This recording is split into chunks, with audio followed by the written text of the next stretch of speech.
G'day, guys, and welcome to another episode of the Mindful Men podcast. I'm your host, Simon Rinnie, and today we're getting mindful about manhood, mates, and mental health.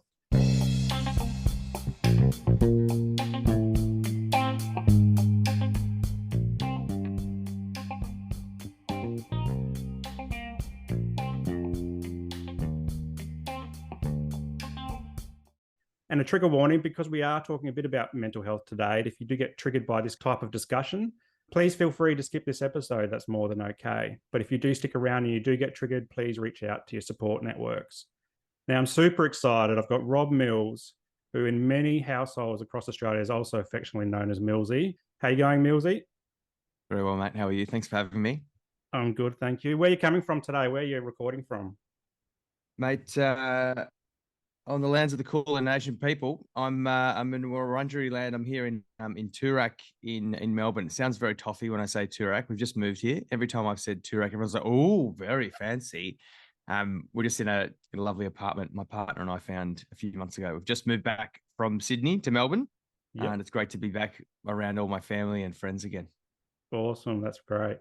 Now, Rob, for anyone who doesn't know who you are, and they must be living under a rock if they don't know who you are, but you're a performing artist and you hit the scene with Australian Idol 2003, but you've been on Neighbours as well, Dancing with the Stars, you've been in musical theatre, Wicked, Grease, and Hairspray, just to name a couple. But you're also the author of Putting on a Show. And that's the reason I asked you to come on the show, because you're talking in your book around manhood, mates, and mental health. And I thought it'd be a fantastic discussion to have with you on the show. So again, thanks so much for coming on. But before we get started, I'd like to find out a bit about my guests and the backstory. I guess where you grew up. Like, are you from Melbourne or are you from somewhere else? And what was it like growing up? Have you got siblings? And some of those key life moments, I guess, that stick out to you. Mate, I grew up in Melbourne, Willis Hill, so about 30 k's southeast of the city. I would call it the sheltered southeastern suburbs of Willis Hill. I've got two older brothers. We travelled around a little bit as kids. My dad had work in different sort of places. We moved to Adelaide when I was, I think, 2, and then we came back when I was 4. For a little while there, I thought I was South Australian because when you're a kid, you just go, "Oh yeah, I came from South Australia, so I must have been born there." I was not. And then, yes, two older brothers. One loves, well, actually, we all love music. Mum, dad, and my brothers both. So we all love music. My eldest brother was probably the one that put me on the trajectory of being a performer and a singer. Him and my mum would take me to karaoke when I was a kid in primary school. Years later, I would realize it was mum's escapism time from my father. They soon broke up. Soon after that. But yeah, mum taking me to karaoke was her escape, but also it was a way for me to get up and on stage. I think she really liked showcasing her talented son. But my eldest brother came home from work one day, and I talk about this in the book. It was a real pivotal moment in my life where he came home from working at the pub the next day. I think he was working at Pete's Hut as well. And he's just absolutely careering up the court with this music playing. And I was like, what's that song? He goes, "Oh, that's a song I sang last night at the pub." It's like, "What?" It's like, yeah, I got up and sang with the band. So he was a glassy at the pub. So he used to pick up glasses and stuff at the Burvale Hotel. And he's like, "Yeah, I've been pestering the band and they've been hearing me singing, and they're like, why don't you just get up and sing a song?" So last night, I actually got up and did the song. So I thought that was the coolest thing that I'd ever heard in my life. And obviously, your older brother is quite often your idol when you're growing up, someone that you really look up to. So, and I love singing. We all love singing. So yeah, that sort of really put me on the path of like, well, he can do it. Maybe I can do it as well. Yeah. So yeah, grew up in Glen Waverley. My middle brother also loves music, but completely different tastes in music as well. More alternative kind of taste buds. And the other one was sort of more Aussie rock and pop music. Dad and mum just really eclectic tastes as well. And yeah, I think we just had a really big breadth of music growing up, which sort of put me on the path to wanting to do it, singing choirs and in bands and all that sort of stuff. Yeah. So what's some of the musical, I guess, influences in your younger days? What did you listen to on the radio? Or I'm assuming it was a cassette tape, or it was before the days of CDs. Yeah, we had the radio going. If you're making, everyone knows that sound of the record and play button at the same time. Click. If you don't know what that sound is, you are way too young. the joys of trying to get the right timing for when the radio announcer would introduce your favorite song. Like, gotta get. And they're doing the ninja roll out, like trying to be really quiet so it doesn't hear you shuffling around in the background as well. Yeah, it was the best. But yeah, music, mate, everything from as I said, Oz rock. Mum was into like Barbra Streisand and all musical theatre sort of tunes, and Tina Arena, John Farnham, Beatles, Rolling Stones from my dad, and my stepdad has all as well had some really big influence on me musically as well. But yeah, Radiohead, Pearl Jam, Offspring, Foo Fighters, like everything from rock to pop to Backstreet Boys, NSYNC. Yeah, that's why I'm pretty wrapped at the moment. I'm about to join a show called And Juliet, which is all the pop songs of the last sort of 30 years by a guy called Max Martin. So I'm wrapped about that one, being able to sort of flex that pop Backstreet Boys muscle, Justin Timberlake kind of boy band sort of thing that's always been within me. It's interesting you say Backstreet Boys because I've noticed that they're making a comeback the other radio channels up here as well. So I'm wondering, what are you doing a bit of a loop back through the old discs as well? Mate, everything old is new again. I saw some kids walking around as goths last night. I was like, what the heck is this? Goths are back? Goth for a long time. Yeah, goths are back. Wow. And so did you just do like music and the performing arts, or what else did you do growing up? Did you play sport or anything? Oh, mate. Yeah, I wanted to be a footy player when I was growing up. So that was my dream. I wanted to be Shane Crawford or Dermot Brereton. I'm a massive Hawthorn Hawks fan. But I played cricket, baseball, little aths, gymnastics, anything really that was physical and active. But footy was really my first love. Got to play pretty like rep football, and got to train with the Oakley Chargers in under 18s. I thought maybe I'm a chance of getting drafted. Yeah. I was not. I injured my hamstring and never played a game for Oakley. But we did win out finally after 10 years of playing football. I won a premiership for the Mulgrave Lions in under 18s. It was one of my greatest sporting achievements. But yeah, always just wanted to play football, and I still love it now. It's one of my. We talk about blokes needing outlets of meditation, or some people like bushwalking, or which I also love as well. But some people like workshops, like the men's shed. But for me, it's there's nothing greater than running around kicking the footy. It's super meditative. Like see the ball, get the ball, handball, kick. Like a little bit of banter with the boys and the girls that come down. But yeah, there's something about that for me is the nothingness of kicking the footy is really, really, really calming and meditative for me. Yeah. So why Hawthorn? Why did you gravitate towards the Hawks? Oh, mate, when it's weird in my family. So most times in a family, your grandfather was that, and then your dad's that, and then so my grandfather is actually Essendon, my dad is Western Bulldogs, and my eldest brother came home from school one day and said to my dad, he goes, I don't want to back for the Bulldogs. They're not winning any games. I want to go for the Hawks. Obviously, it was peak 80s, and the Hawks were winning everything. So my dad's like, it's your choice. Go for your life. He's very progressive, my father. So he's like, this is the bed. This is the bed that if you made your bed, you got to lie in it. Turns out it was a good choice. The Hawks kept winning. And so then my middle brother started going for the Hawks, and then I did as well. So as I said, looking up to my older brothers all that time. So yeah, it worked out pretty well for us, especially the three-peat in the only a few years ago now.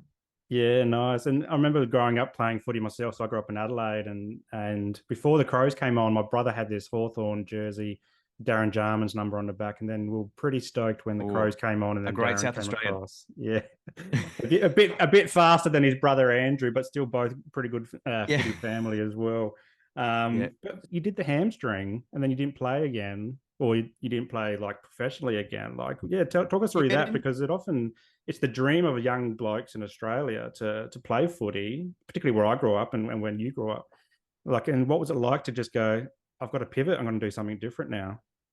So I played all through that year after I recovered from the preseason, but just played in club footy.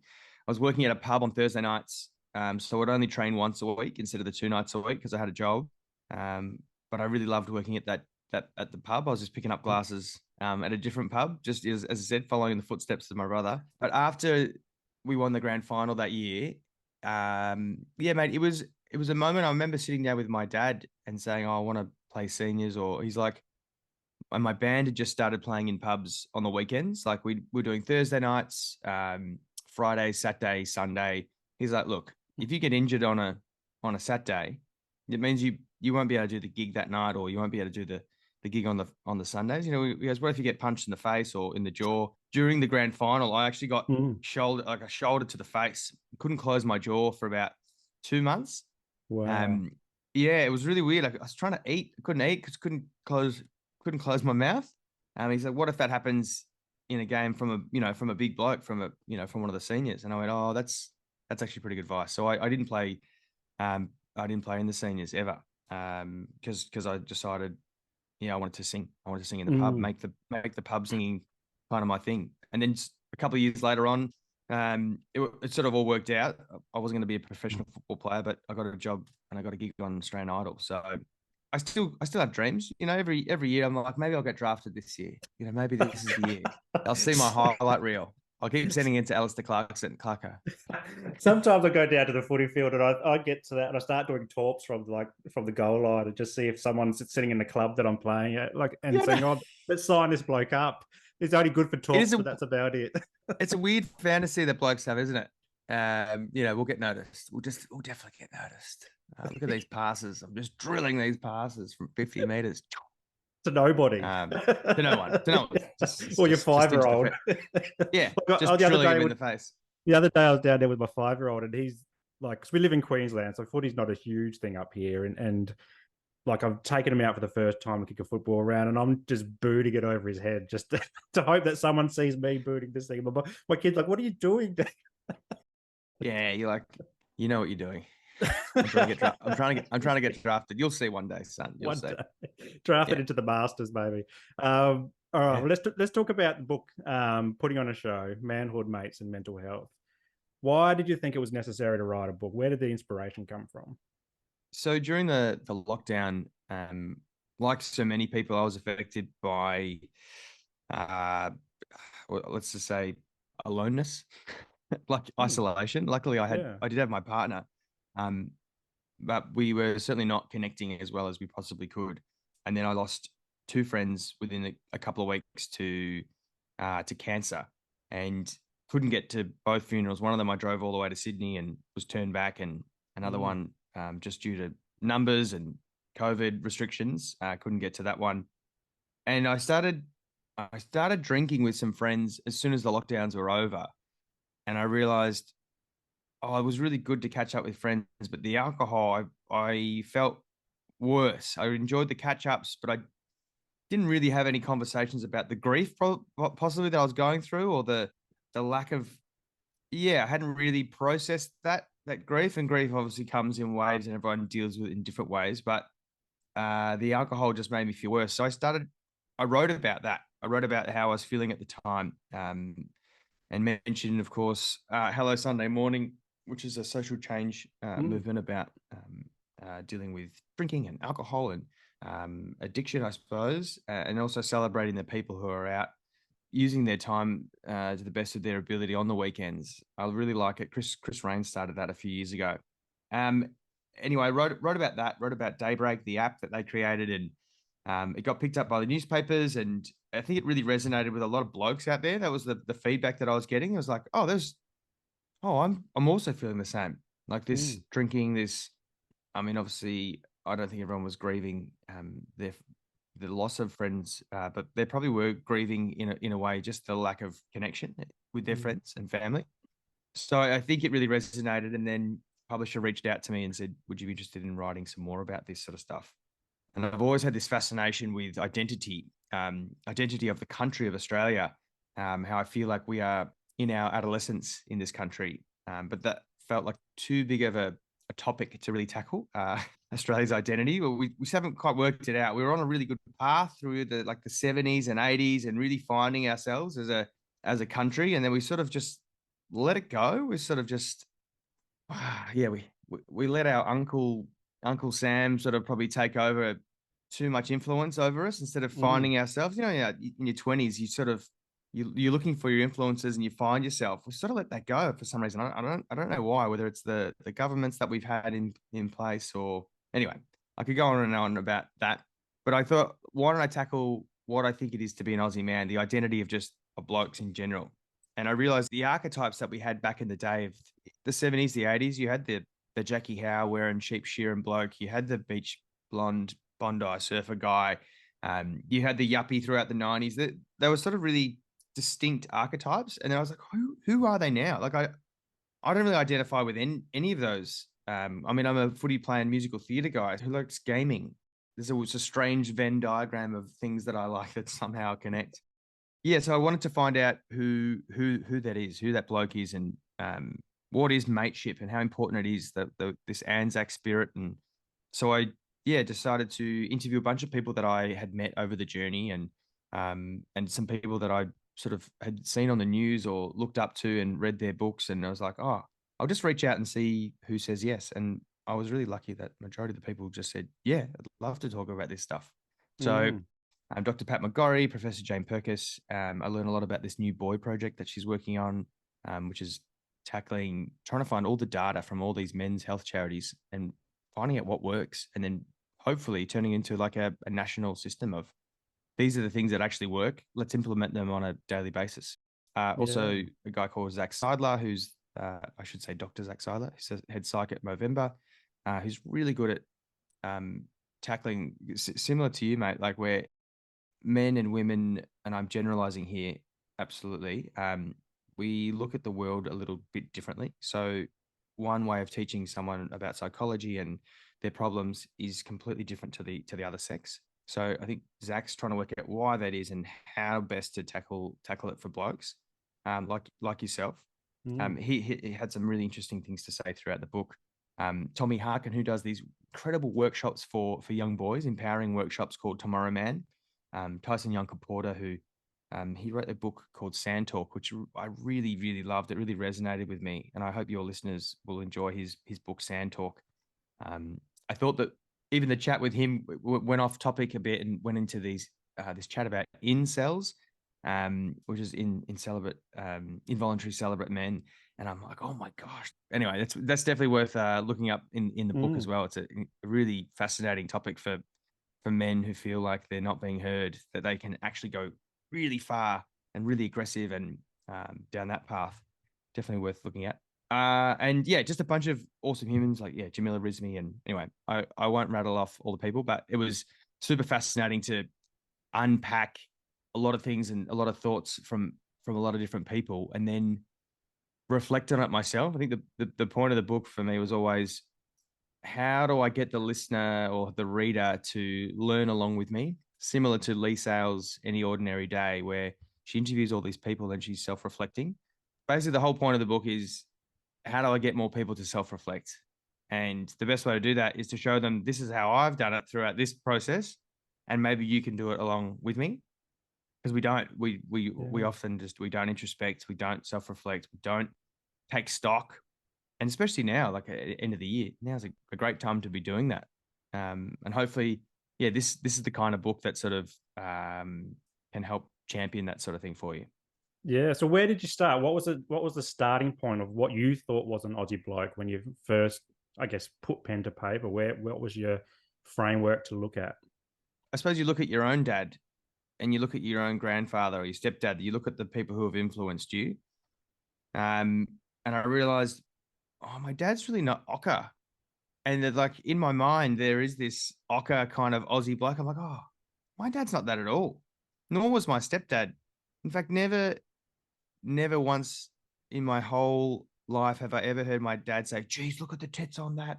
Or my stepdad say, well, she's all right, son. Like, never. Like, he's always been so kind and, without even saying it, he's an equalitarian, We talk very openly and honestly and fondly of women, but never in a derogatory manner, never in a sexist tone.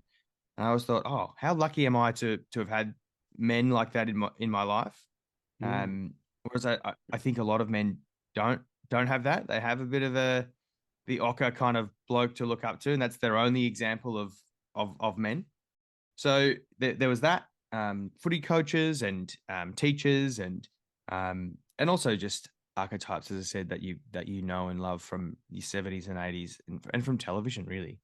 I was picturing that moment where you're sitting down drinking with the mates after COVID, and Dan Andrews has finally let you get on the beers. On the beers, yeah, get on the beers. And so like it was a moment like COVID accelerated a whole bunch of mental health discussions and also like reflective, yeah, discussions and conversations about who we are as people, and particularly men. I often have found myself drinking with mates, and you're just talking about superficial stuff. You're not really going any deeper about who we are, how we're feeling as well. Mm. We're talking about the footy. We're talking about girls in the bar or whatever. Maybe how work shit. Maybe how the family's struggling or whatever. But we don't go. You know what? I've had suicidal ideation this week, or maybe I don't really connect with this Aussie bloke culture or this hooliganism that you often associate with being an Aussie. And so Mm, many mm, guys, I think, from COVID, I guess, and women as well, so many people got the inspiration to start reflecting inwards. It gave us the time to do it, essentially. And a lot of people actually were yeah. drinking from home and drinking on the couch. I was one of them, like drinking on the couch because you were bored, had nothing else to do. But you start to go, is this really me? Is this who I am? Is this what I want to be? Is this where I want to go? Is this how I want my son to see me? I've got a 5-year-old Mm, son. Do I want him to see me doing this, and do I want him to grow up doing this, or do I want him to discover who he is as well? And so, going mm. through the book and having all these discussions, did you like identify all these other eclectic types of what it means to be an Aussie bloke, and did you connect with more with them than say the stereotypical Ocker Bogan style Aussie bloke? Yeah, I think I'm all kind of all things. I don't know whether that's my personality type. But I think I just, as, as you say, using that time to self-reflect and introspect does help you work out who you are as a person. And I'm for the people that did the work, I think they really thrived Mm, throughout the last couple of years. As you said, they tried to set good examples for their kids. They tried to, or for a lot of them, they actually got more time with their children for the first time in a very long time. They realized the importance of work, work, family, play balance. Like usually it was just work. I have to work to put money on the table to feed mm, the kids, and that's I'll just be the provider that kind of way. I think, yeah, for a lot of people, it's really eye opening to work out what was most important for them in their life. And for me, it was I needed to perform. I love it. I miss doing it. mm, And as a bloke, I don't know. I don't quite know how to answer that question. Like, I think I did work out who I was, like just because of the work. I mean, I think I talk about it at the end of the book. I'm not saying go and write a book to find out who you are, but definitely do some work with your psyche, or go for some long walks with your, like it was the walks with my partner and the walks with mates, definitely, that helped, gives you nothing but time to think.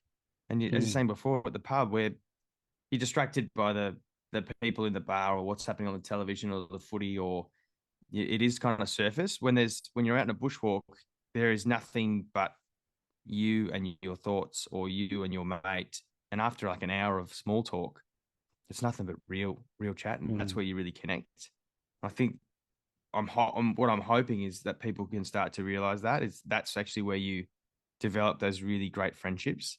It's when you say all the real things, mm, look, let's call it vulnerable. I know Tommy Harkin in the book talks about blokes scared of the word vulnerability. So let's change it to openness. It's when we're mm, open with each other, that's when we actually connect. And I really like that part of it. And I think that's what I realized. Oh, that's what I love to do most. That's the kind of bloke that I am. I like being the person that makes people feel comfortable enough to have those conversations. They feel safe enough. That is mm, something actually I discovered in the book, from writing it, is we take longer to drop our guard. It's a sort of a safety mechanism for blokes to talk about that being vulnerable. We see that as a weakness, but it's also a lack of trust. We have to really trust the person before we're going mm, to tell them something. And I'll generalize here again. I think women are much better at just blurting out or just saying all the things. Blurting sounds flippant. I don't mean it like that. I mean, like, it's easier for them to just say the things that they're feeling. I think for blokes, it takes longer to build up the trust in order to let other people in. Or also Mm. there's the other one of, I don't want to burden the other person. I don't want to burden the other bloke, or I don't want to burden my partner with this. I should be the strong one in this. And really that's not the case at all. You have to, what's it, a problem shared is a problem halved. It's one thing I think blokes forget. You got to share it Yeah. with your mate. I mean, they don't have to solve it for you, but they just airing it out, just releasing the valve just a little bit every now and again. But yeah, Yeah. it's that building that trust, or finding those people that you do trust. And the funny thing is, the only way to sort of build the trust is to um, give out something of yourself first, to let that person in. And the next thing you know, you're getting deeper and deeper and deeper by the more that you sort of share with each other. And it's the sharing of, I'm not even saying secrets, but it's just of real things about Mm. yourself is the thing that actually connects you more with the person. I think, yeah, that's the thing I did learn is, I think I sort of already knew it instinctively, but I like doing that. I like creating a safe space for people to have those chats. And for some people, it's really difficult. Mm. You might not be that person in your friendship group that does that. Um, but if you do notice someone that needs that person, help them find that person. Yeah. That's I think you've touched on something that comes to the crux of Australian identity, particularly for men, is around, I grew up in the 80s and 90s, and it was a lot of the mantra that was coming through. And played footy, similar to you, basketball, soccer. I did little athletics. A lot of men. I had three brothers in the household, plus dad as well. And the mantra around during that time was boys don't cry, men, because men don't cry. And yeah, like you get hit on the footy field, you pick yourself up, you brush yourself off. You get home and your older brother's watching Die Hard or the Terminator. Terminator 2 was at that time, and great Terminator films, 1. great Great films. films, but also like it just reinforced that I guess a stereotype for men that we might get shot, we might get stabbed or something, we might get smacked around on the footy field, but to be a man was to soldier on essentially. And I think for Yeah, be many stoic. guys, yeah, many guys, and myself included, just bottled it all up and didn't know how to express it, because we didn't talk about mental health back then either. Like it wasn't even in the dictionary, I don't think. But like, it was all around bottling it up. And if you were seen crying, I remember, if I was seen crying, someone might say, "Oh, don't be a girl," or "Don't be a sissy," or whatever. "Don't be a wuss." Toughen up, mate. Harden, toughen up, harden up, drink some concrete, all those types Yeah, of things. And so you bottled it up, and you didn't show that emotion. And I think now, coming out of COVID, I think COVID's helped accelerate a lot of guys, particularly a lot of the guys I work with, they're a lost sense of identity, that they've got all these things inside of them that are boiling and bubbling away that they want to get out, but they just don't have the words.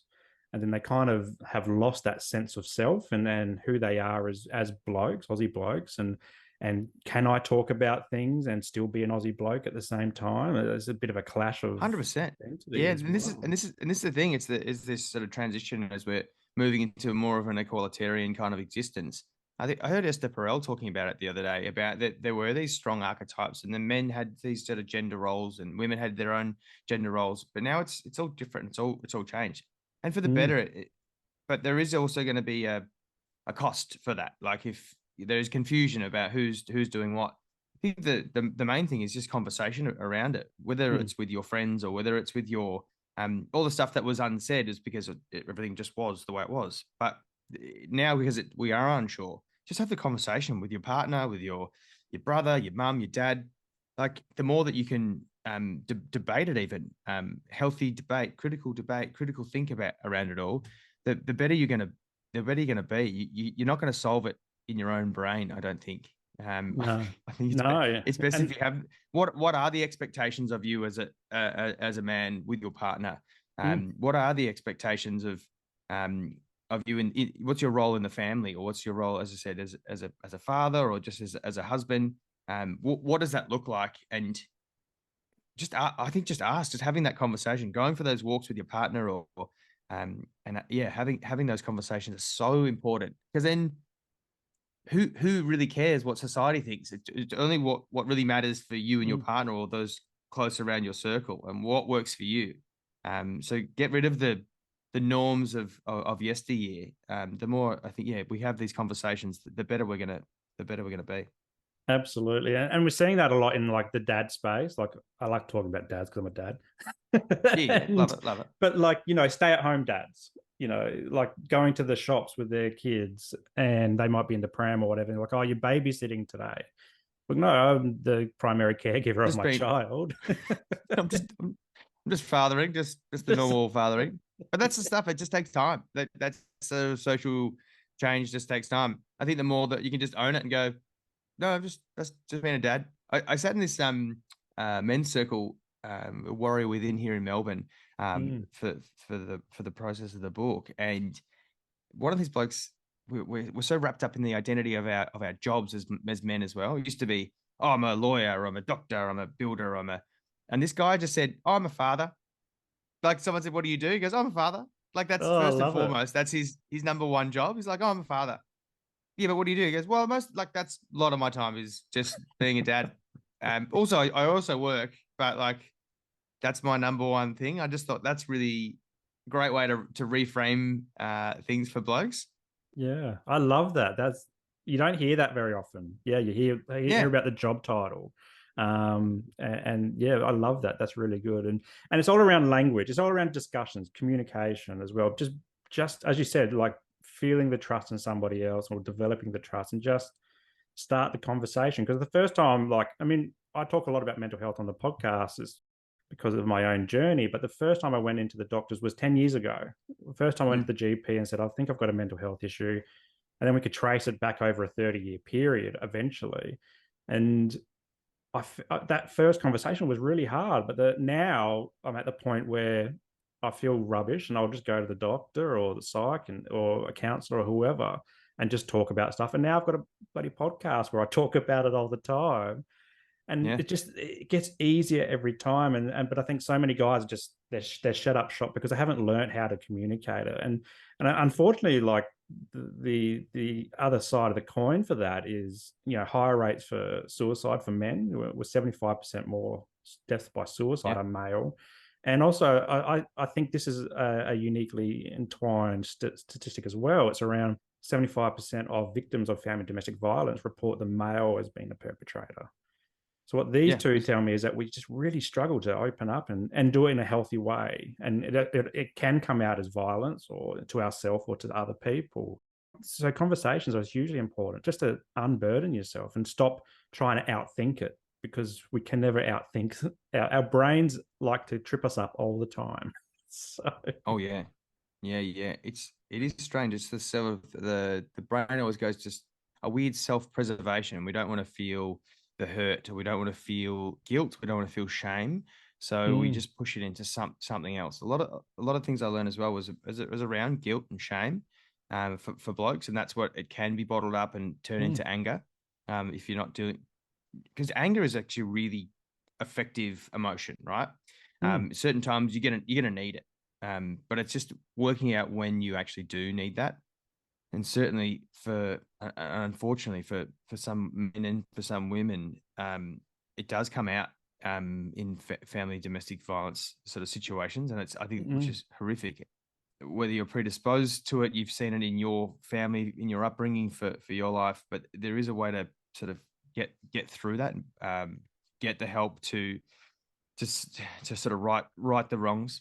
A lot of that stuff also comes from drug abuse, comes from alcohol abuse, and that goes back to, why am I drinking? Why am I taking Mm, drugs? What are the mm, reasons? What am I escaping from? How do I break this cycle? But what are the reasons I'm choosing alcohol or gambling or all these sort of vices? For me, sometimes it's gaming just to escape, mm. pornography, like all these things. Um, why am I choosing this to escape my thoughts? Like what's actually going on in my mind? What do I actually want? What am I actually running from, or what am I not dealing with? Yeah. And I think that's for a lot of people, was saying before, like in the forced slowdown, a lot of people did that work and worked, I was doing that because of this. Choosing alcohol because I didn't want to deal with my problems with my partner, instead of actually having the conversation for fear of hurting their feelings. which they're probably on the same page anyway. They're probably thinking the same thing. Yeah. We'll just drink. Well, let's just drink instead, and we don't have to talk about the stuff. I Yeah. Yeah. guarantee the more you talk, the less that you drink, the better your relationship's going to be with yourself and also with your partner.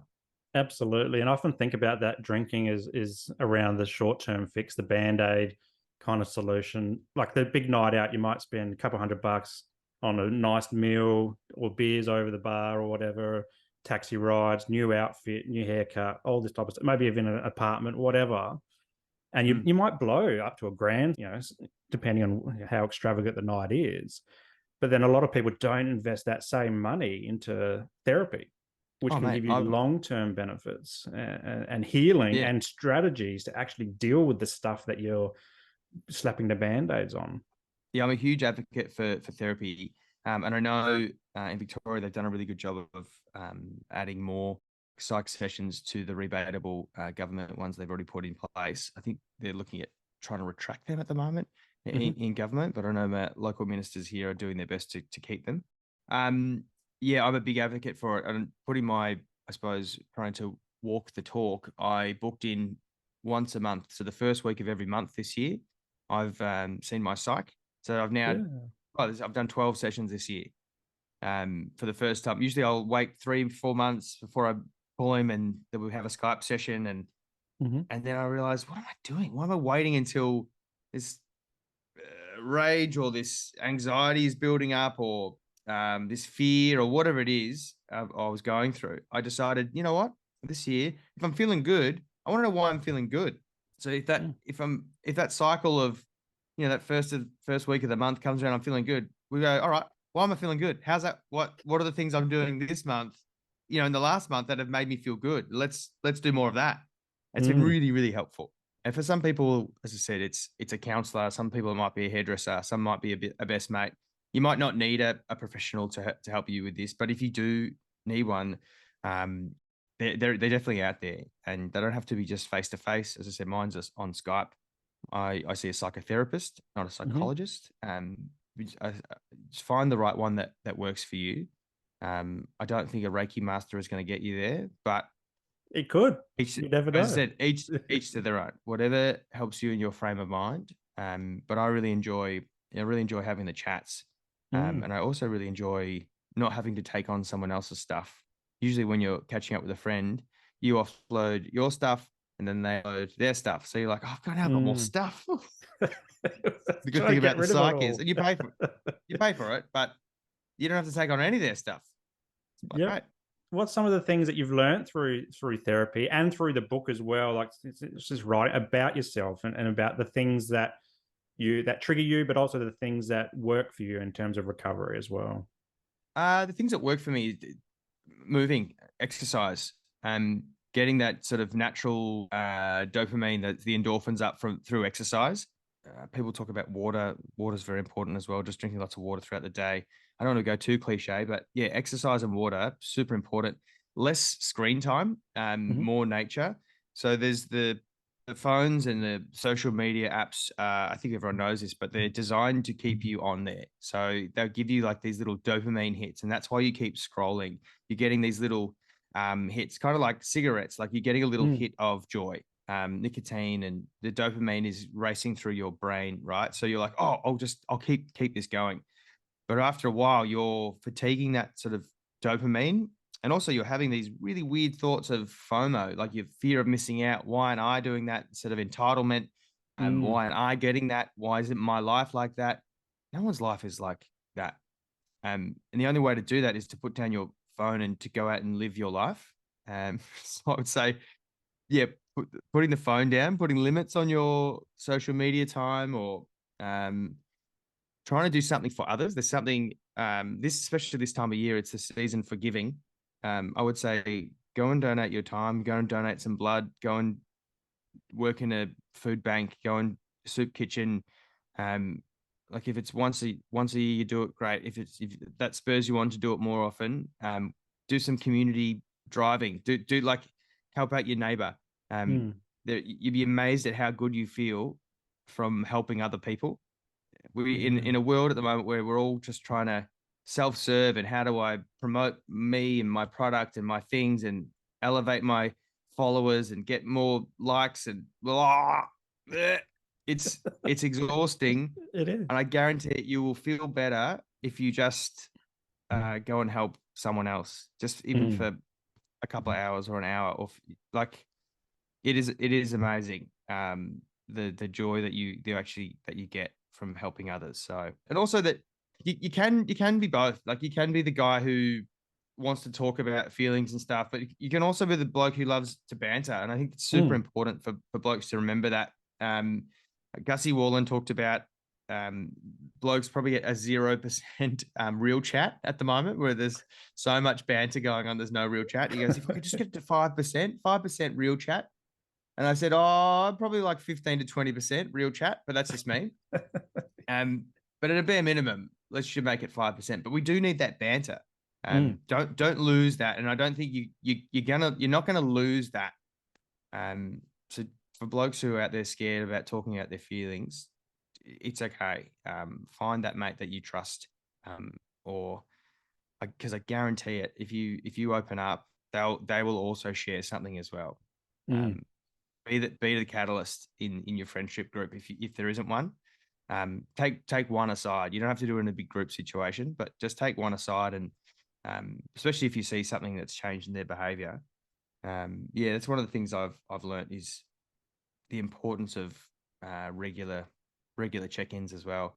Yeah, there is that thing as well. Actually, there's one thing I did learn is when we catch up with mates, sometimes it's 2-3 months, especially if you got kids.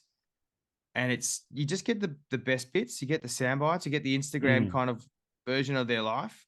But the more that you check in, the less small stuff that they have to talk about. They can only talk about the real stuff. Does that make sense? Like, yeah, Absolutely. The more regular contact. And I've learned that I probably need more regular contact than I thought I did. And it's often like that regular contact where we lose it. You know, we've become quite nomadic in our culture as well. And, you know, where we move around and you might be the same with, you might have a gig across Australia and all across the world, and other guys do fly and fly out. And you know, we live on a sunny coast now in Queensland, but we're not from Queensland. My two kids were born here, but you know, I'm from Adelaide, my wife's from Hobart, we met in Canberra, we've moved all around the place as well, looking for greener pastures. And so you kind of lose that sense of community. And it might be longer between drinks with your mates that you actually do catch up with them as well. So I wanted to touch on what mateship means for you as well. You touch on this in the book as well, but like, how important is it to have a group of mates, or even just one mate that you can talk to? Like, and particularly for you, like, how important is mates and friendship for you? Yeah, as you were saying before, that the amount of traveling and moving around that I've done in my life is immense. Like, especially in a musical, you sometimes every 3 to 4 months, you're in a different city, living out of a suitcase, and then you bunker down in one city for a while. And you're like, oh, cool, I'll get my mates and I'll start this tribe. And then next thing you're off, you've moved cities. I moved to Sydney at the end of last year with my partner, and then we moved back to Melbourne within 8 months. It is super important to keep contact with your friends and to have that tribe. There's the old adage that you are the sum of the 5 people that they have around you. I'm a big believer in that. So try and surround myself. My closest 5 are kind, compassionate, go-getting, I suppose, entrepreneurial type people, but also, yeah, kind and compassionate, I think, are the key ones for me to have around me. Non-judgmental, are the best ones to have. I met a mate in 2021, my mate Josh Reed Jones, which I talk about in the book. And I remember going, oh, here's a guy who loves to kick the footy, who loves banter, stupid jokes, and also loves to talk about real stuff. And I was like, oh, this is great. And also grew up in the same area. He went to school with my cousin. We sort of lived a similar life, but hadn't really met properly until that moment. And I was like, it's the universe saying, here's a gift. Here's a gift of a mate. And we've been, I would say, best mates ever since. And it's been really, really helpful for me to have. And I didn't realize at the time as well, when you get into relationships, especially during lockdown, it's just you and your partner. And God, this is lovely. And I am definitely a version of myself with my partner. But there's also this other part of me that needs the blokey banter. remember when I started hanging out with Josh, she's like, "Who's this? Who's this guy that I've never met before?" Okay, that's Rob. That's Millsy. He's he's he's a bit blokey. She's like, "Oh, I'm not sure about him." I'm like, but I like him. I need, you know, Yeah. for blokes out there probably nodding along, hopefully going, "Oh yeah, I do. I need to keep that part of me going as well." There's definitely a part of you that needs to be, I don't know, blokey or whatever it is. Yeah. If It that's certainly makes you feel good as well. Like I've got a few mates where as soon as we catch up, it's dialed up to 100. The yeah, blokiness, like, and yeah, we're cracking jokes and we just straight onto each other. But there's other blokes that I catch up with, and it's just more casual. Like it's nothing. There's none of that banter. It's more just mm, catching up and stuff like that. But yeah, there's a couple of mates of mine, one in particular that has moved up to Queensland now, so I can't wait to catch up with him for a beer. And but as yeah. soon as we get together, it's on. Yeah, it's a different kind of feeling, and it is that mateship. And I am super aware that there are people who don't have that, who have felt alone, especially the last couple of years. Not just felt alone, but are alone. And I am also very mindful, also very mindful of that and how to best help those people as well find their friends or find their tribe. And I think it comes down to putting yourself out there a lot of time is super daunting. It's super hard to make adult friends. Like Mm. as soon as you turn 30 and you've traveled around, you've moved, you end up found it in the book. And I think it was my partner that told me this more so. It's like, she's like, my dad doesn't have any friends really at all. Like the blokes end up just with the wives' friends over time because they're very good at cultivating friendship groups and community. Blokes were like, oh, we'll just speak when we need to speak. I'll just catch up with him when I need to catch up. But actually, it's really important. It's Mm. super important. And also, you say your face lit up when you talked about your mate. Then that feeling of blokes, we forget it. We forget that that's a really good thing to have. Close friendship circles or close friendship groups. We go, oh, we don't need it. We're like, no, we really do, and we should cultivate it. Mm. We should cultivate. It should be talked about with our partners. They should help us. I shouldn't say that they should help us, but like men should ask women, how do you do it? I talk about that in the book a lot about men asking women for help when it comes to these conversations. And I went on my friend Emma Risciano's podcast, and she was like, "What do you mean you need more help? Haven't you taken enough from women?" I'm like, I'm just saying that you're much better at it than us. Yeah. And it would be great if you could just help us out a little bit in how to build better friendships and how to have deeper, more meaningful conversations. Instead of yelling at us and telling us that we're rubbish at it, please help us. Please just show us your ways. Yeah. I think it's super important for blokes to have those friendships. And I've learned that I need it. And also to make time for them. I think for blokes, we don't make a lot of time for ourselves. We make time for the family, for our partner.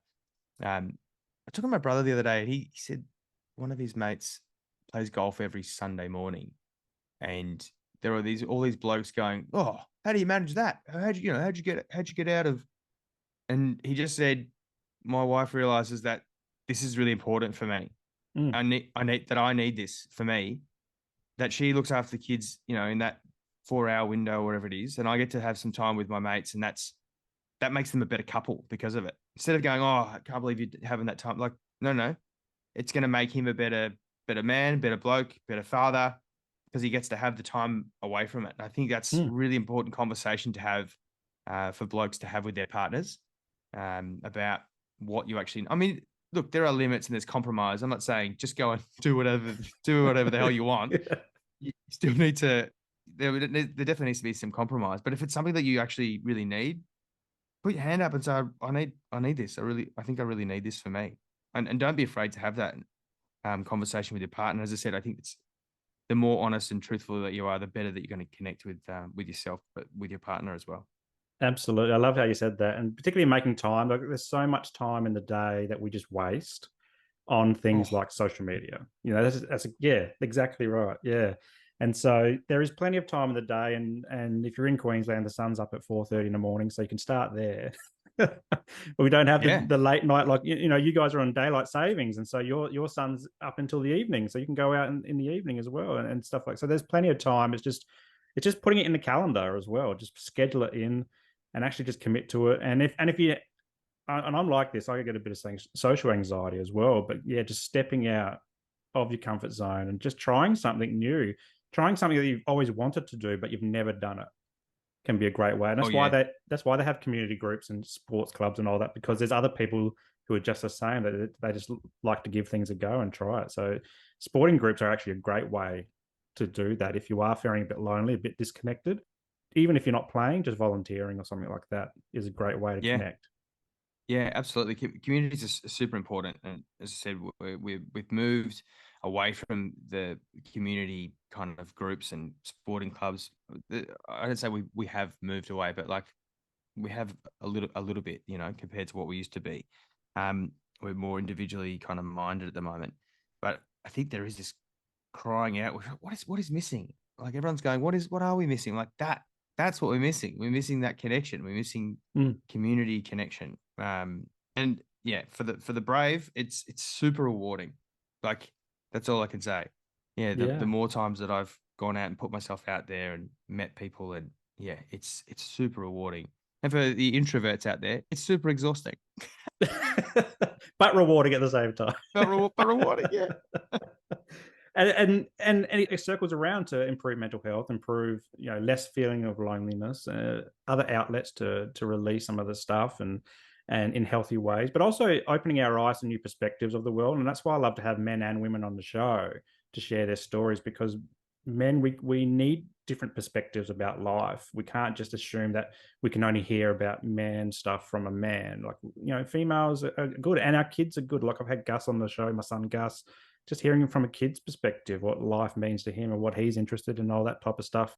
Our kids and our partners and the broader community, even different cultures as well. It's not just European Anglo-Saxon culture, like it's our indigenous culture, it's Eastern and other cultures, and it's just, that's where we can really grow as men, is just embracing all this stuff and going, okay, this is what I like, this is what I don't like, this is how I can grow, this is how I'm not showing up how I want to, and just go inwards and start reflecting inwards to then grow into that man that we've always wanted to be and that we know that we can be, but we often just live on autopilot. So 100%. And this was like, I think the arts does that really well. Like I'll classify this podcast as being part of the arts, conversations around just connectedness, as a medium. People just listening to this conversation or reading books, fiction or non-fiction, just to try and learn more. Like not just get the dopamine hit from a 15-second video. You was talking about Indigenous culture. I highly recommend, I think I said before, but Tyson Yunkaporta's book, Sand Talk.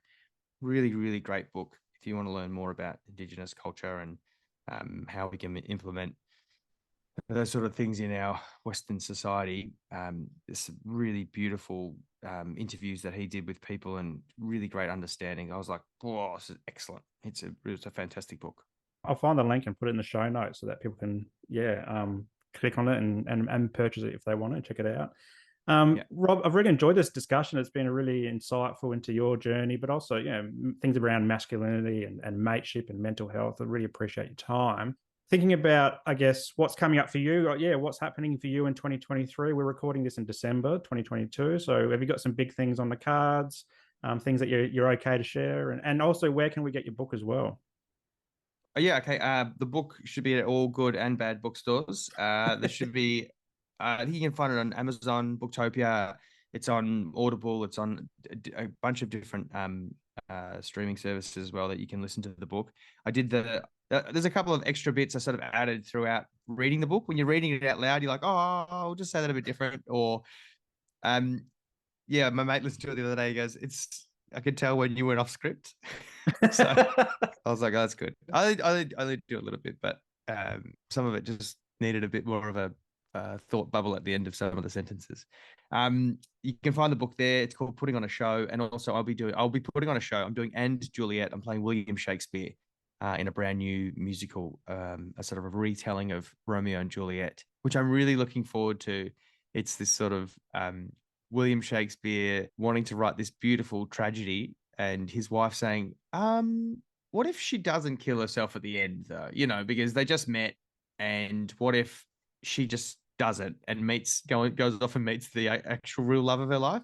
And anyway, so throughout the show, Anne Hathaway, William Shakespeare's wife, takes the quill and rewrites Romeo and Juliet, and then he takes it back and then rewrites it, and then so it's them fighting with each other, which I think is really good. It's a great look at husband and wife, that the way that they bicker, but at the same time how they connect with each other, and the different sort of roles that you play, trying to appease your partner, but also yourself, trying to speak up for yourself and what you believe in. It's really, and also the compromise that has to happen. So I think it's really good, but also the songs are incredible as well. All the pop songs from the last 30 years from Max Martin. So there's that, and hopefully more interviews and with more amazing people. I've thoroughly enjoyed just having the chats, learning same with yourself, just learning more about people and how we can, I don't know, keep paving the road to progressiveness for blokes. Yeah, I love it. I love it. And where's the best place to find you if people want to see more of your work? We connected on Instagram. Is that the best place for you? You got a website as well? Yeah. You'll find me at Rob Millsy Mills on Instagram and also Facebook. Also, I'm signing copies. If anyone ever wants a copy of the book, I can.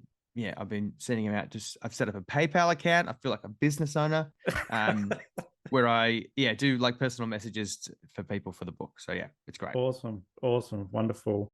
Now, last question I like to ask every one of my guests is to plug something that makes you feel good. It's kind of like a pay it forward thing. It doesn't have to be anything to do with what we talked about today, but just something that you can plug something so that maybe our audience can go, yeah, I want to check that out for myself.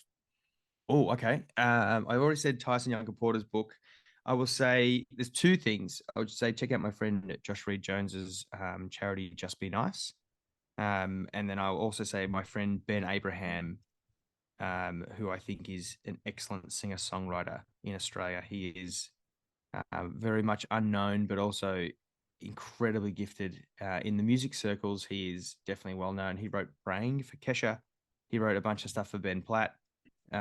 He is in Australia at the moment doing some Christmas shows.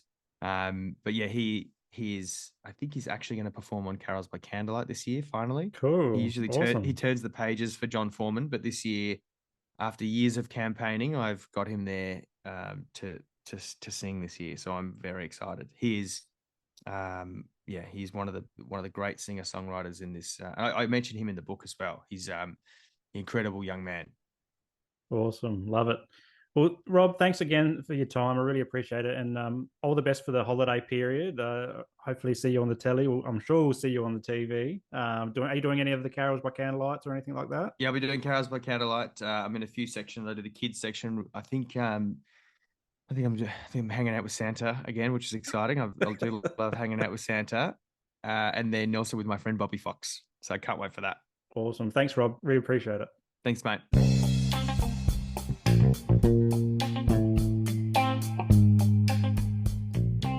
If you enjoyed today's episode, make sure that you like it and leave a comment and then share it with your mates. Also, subscribe to the channel and hit that notification bell so that you don't miss a moment of future episodes to come.